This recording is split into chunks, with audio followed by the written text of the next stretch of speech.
Hello viewers, আপনাদের বাড়িতে নিশ্চয়ই এই ছাই ধূপকাঠির সকাল বিকাল অনেক জমা হয়ে থাকে। আমার বাড়িতেও জমা হয়ে থাকে।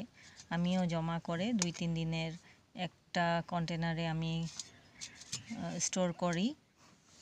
এই ছাইগুলোতে কার্বনের প্রপার্টিস থাকে, তাই ছাইগুলো প্লান্টের জন্য অনেক লাভদায়ী। প্লান্টের যে কোনো সমস্যা, ব্যাকটেরিয়াল বা ফাঙ্গাস সমস্যাকে এটা দূর করে। আপনারা এই ছাই অল্প করে জলে মিক্স করে বা শুকনো মাটিতে দিয়ে সপ্তাহে একবার আপনারা ইউজ করতে পারেন। ছাইগুলো এভাবে পাউডার করে যখন প্রতিস্থাপন করেন চারা, তখন আপনারা ছাইগুলো 1-2 চামচ ইউজ করতে পারেন সেভাবেই। আর ধুনার ছাইও অনেক ইম্পর্ট্যান্ট।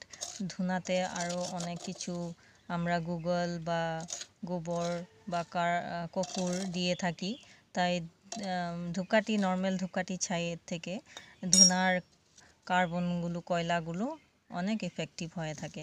আপনারা যদি চান প্লান্টে দিতে পারেন ধুনার ছাই, আর সঙ্গে এভাবে ধূপকাঠির ছাই মিক্স করে। ধূপকাঠির ছাই আপনারা শুধু নর্মাল ধূপকাঠি নেবেন, আপনারা মসকিটো জ্বলানো ধূপকাঠিগুলার ছাই ইউজ করবেন না, ওগুলোতে বেশি কেমিক্যাল থাকে। এগুলোতেও বেশি কেমিক্যাল থাকে, কিন্তু এই নর্মাল ধূপকাঠি বা সেন্টেড প্রেগনেন্ট ধূপকাঠি থেকে আর মশার ধূপকাঠিগুলোতে বেশি কেমিক্যাল থাকে। নর্মাল ধূপকাঠি আপনারা ছাইগুলো সংগ্রহ করবেন। আমি এভাবে কন্টেনারে রেখে দিই, আর রেখে আমি সপ্তাহে বা 10 দিনে আমি একবার ইউজ করি। আপনারা চাইলে জলের সঙ্গে মিক্স করেও আপনারা প্রয়োগ করতে পারেন।